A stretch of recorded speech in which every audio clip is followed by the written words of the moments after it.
ನಮಸ್ಕಾರ, ನೀವು ನೋಡ್ತಿದ್ದೀರಾ ಸ್ಪೀಡ್ ನ್ಯೂಸ್ ಕನ್ನಡ. ನಾನು ಪ್ರಿಯಾ ಸೋಮೇಶ್.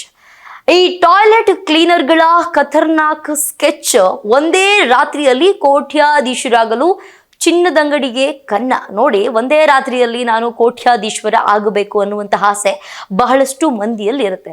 ಒಂದಷ್ಟು ಜನ ದುಡಿದು ಸಂಪಾದನೆ ಮಾಡಿ ಜೀವನದಲ್ಲಿ ಮುಂದೆ ಬರಬೇಕು ಅಂತಿದ್ರೆ, ಒಂದಷ್ಟು ಜನ ಕಳ್ತನ ಅದು ಇದು ಮಾಡಿ ಶ್ರೀಮಂತರಾಗಬೇಕು ಅನ್ನುವಂತಹ ಆಸೆ. ಈ ಬೆಂಗಳೂರಿನ ನಗರತ್ ಪೇಟೆಯ ಜ್ಯುವೆಲರಿ ಶಾಪ್ನ ಶೌಚಾಲಯದ ಕಿಟಕಿ ಮೂಲಕ ನುಗ್ಗಿ ಚಿನ್ನದ ಗಟ್ಟಿಯನ್ನ ಕದ್ದಿದ್ದಂತಹ 3 ಖದೀಮರನ್ನ ಹಲಸೂರು ಗೇಟ್ ಪೊಲೀಸರು ಬಂಧಿಸಿದ್ದಾರೆ. ಎಲ್ಲಿಂದ ಕಳ್ತನ ಮಾಡಿರೋದು? ಒಂದಷ್ಟು ಜನ ಡೋರನ್ನ ಒಡೆದು ಕಿಟಕಿಯನ್ನ ಮುರಿದು ಕಳ್ತನ ಮಾಡಿರುವಂಥದ್ದು ಇದೆ. ಆದರೆ ಕಿಟಕಿ ಮೂಲಕ ನುಗ್ಗಿ ಚಿನ್ನದ ಅಂಗಡಿ ಒಳಗಡೆ ಹೋಗಿ ಚಿನ್ನದ ಗಟ್ಟಿ ಏನಿದೆ ಅದನ್ನ ಕದ್ದಿದ್ದಂತಹ 3 ಖದೀಮರನ್ನ ಹಲಸೂರು ಗೇಟ್ ಪೊಲೀಸರು ಬಂಧಿಸಿದ್ದಾರೆ. ಈ ಬಂಧಿತರು ಜ್ಯುವೆಲರಿಗಳ ಕೊಳಚೆ ನೀರಿನಲ್ಲಿ ವೇಸ್ಟೇಜ್ ಚಿನ್ನದ ಕಣಗಳನ್ನ ಹುಡುಕುವ ಶೌಚಾಲಯ ಕ್ಲೀನರ್ಗಳಾಗಿದ್ದಾರೆ. ಇವ್ರು ಏನ್ ಕೆಲಸ ಮಾಡ್ತಿದ್ರು ಅಂತಂದ್ರೆ, ಈ ಜ್ಯುವೆಲರಿಗಳ ಕೊಳಚೆ ನೀರು ಅಂದ್ರೆ ಜ್ಯುವೆಲರಿನ ಕ್ಲೀನ್ ಮಾಡುವಾಗ ನೀರು ಆಚೆ ಹೋಗುತ್ತಲ್ಲ, ಆ ವೇಸ್ಟೇಜ್ ಚಿನ್ನದ ಕಣಗಳನ್ನ ಏನಿದೆ ಆ ಕಣಗಳನ್ನ ಹುಡುಕುವಂತಹ ಈ ಶೌಚಾಲಯ ಕ್ಲೀನರ್ಗಳಾಗಿದ್ದಾರೆ.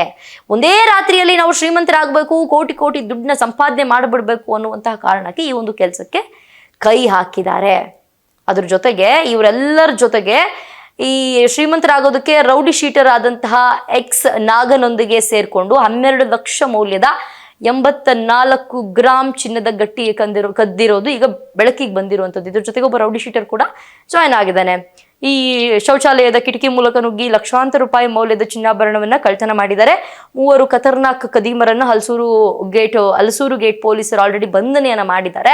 ಆದರೆ ಬಂಧನದ ಬಳಿಕ ಆರೋಪಿಗಳ ಹಿನ್ನೆಲೆ ಹಾಗೂ ಅವರು ಕಳ್ತನಕ್ಕೆ ಸ್ಕೆಚ್ ಹಾಕಿದಂತಹ ಆ ಒಂದು ಕಥೆಯನ್ನ ಕೇಳಿ ಸ್ವತಃ ಪೊಲೀಸವರೇ ಬೆಚ್ಚ ಬಿದ್ದಿದ್ದಾರೆ. ಈ ಶ್ರೀರಾಂಪುರ ಪೊಲೀಸ್ ಠಾಣೆಯ ರೌಡಿ ಶೀಟರ್ RX ನಾಗ ಸೇರಿದಂತೆ ಅರ್ಜುನ್ ಅಲಿಯಾಸ್ ರೋಲೆಕ್ಸ್ ಹಾಗೆ ರಾಕ್ ಬಂಧಿತ ಆರೋಪಿಗಳಾಗಿದ್ದಾರೆ. ಈಗ ಕಳೆದ ಒಂದು ತಿಂಗಳ ಹಿಂದೆ ನಾಗರತ್ ಪೇಟೆಯ ಪ್ರಸಿದ್ಧ ಆರುಮ್ ಜ್ಯುವೆಲರ್ಸ್ನ 5ನೇ ಮಹಡಿಯಲ್ಲಿ ಈ ಒಂದು ಕಳ್ತನ ನಡೆದಿತ್ತು. ಖದೀಮರು ಕಟ್ಟಡದ ಶೌಚಾಲಯದ ಕಿಟಕಿ ಮೂಲಕ ಅತ್ಯಂತ ಚಾಣಾಕ್ಷತನದಿಂದ ಒಳಗಡೆ ನುಗ್ಗಿ ಅಲ್ಲಿದ್ದಂತಹ ಲಕ್ಷಾಂತರ ರೂಪಾಯಿ ಮೌಲ್ಯದ ಚಿನ್ನದ ಗಟ್ಟಿಗಳನ್ನ ಕದ್ದು ಪರಾರಿಯಾಗಿದ್ರು.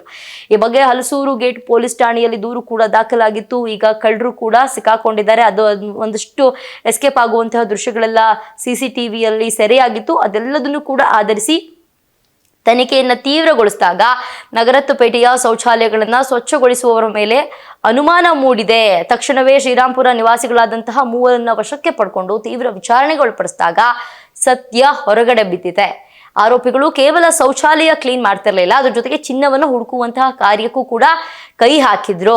ನಗರತ್ ಪೇಟೆಯ ಚಿನ್ನದ ಅಂಗಡಿಗಳ ವಾಶ್ರೂಮ್ ಹಾಗೂ ಚರಂಡಿಗಳಿಂದ ಬರುವಂತಹ ಕೊಳಚೆ ನೀರನ್ನ ಶೇಖರಿಸಿ ಅದರಲ್ಲಿ ಕೊಚ್ಚಿ ಹೋಗ್ತಿದ್ದಂತಹ ಸಣ್ಣ ಸಣ್ಣ ವೇಸ್ಟೇಜ್ ಚಿನ್ನದ ಕಣಗಳನ್ನ ಹುಡುಕಿ ಮಾರ್ತಿದ್ರು. ಆದ್ರೆ ಒಂದೇ ದಿನ ಕಷ್ಟಪಡೋದು ಏನಕ್ಕೆ ಬೇಕು? ದಿನ ಕಷ್ಟಪಟ್ಟು ಸಾಕಾಗಿ ಹೋಗ್ಬಿಟ್ಟಿದೆ. ಒಂದೇ ದಿನ ನಾವು ಶ್ರೀಮಂತರಾಗು ಬಿಡೋಣ, ಏನಕ್ಕೆ ದಿನ ಕಷ್ಟಪಡಬೇಕು ಅಂತ ಹೇಳ್ಬಿಟ್ಟು ಈ ರೀತಿಯಾದಂತಹ ಒಂದು ಕೃತ್ಯಕ್ಕೆ ಕೈ ಹಾಕಿದ್ದಾರೆ. ಆದ್ರೆ ಒಂದು ಅರ್ಥ ಆಗಿರ್ಬೇಕು, ಇವತ್ತೆಲ್ಲ ನಾಳೆ ಕಳ್ತನ ಮಾಡಿದವರು ಅಥವಾ ಯಾವ್ದಾದ್ರು ಒಂದು ಮೋಸವನ್ನ ಮಾಡ್ತಿದ್ದವ್ರು ಇವತ್ತೆಲ್ಲ ನಾಳೆ ಸಿಕ್ಕಾಕೊಂಡೇ ಹಾಕೊಳ್ತಾರೆ ಅನ್ನೋದು ಇದರಿಂದ ಗೊತ್ತಾಗುತ್ತೆ. ಇದಾಗುತ್ತೆ ಇವತ್ತಿನ ವಿಶೇಷ. ನೋಡ್ತಾ ಇರಿ ಸ್ಪೀಡ್ ನ್ಯೂಸ್ ಕನ್ನಡ. ಸುದ್ದಿ ನಿಮ್ಮದು, ವೇಗ ನಮ್ಮದು.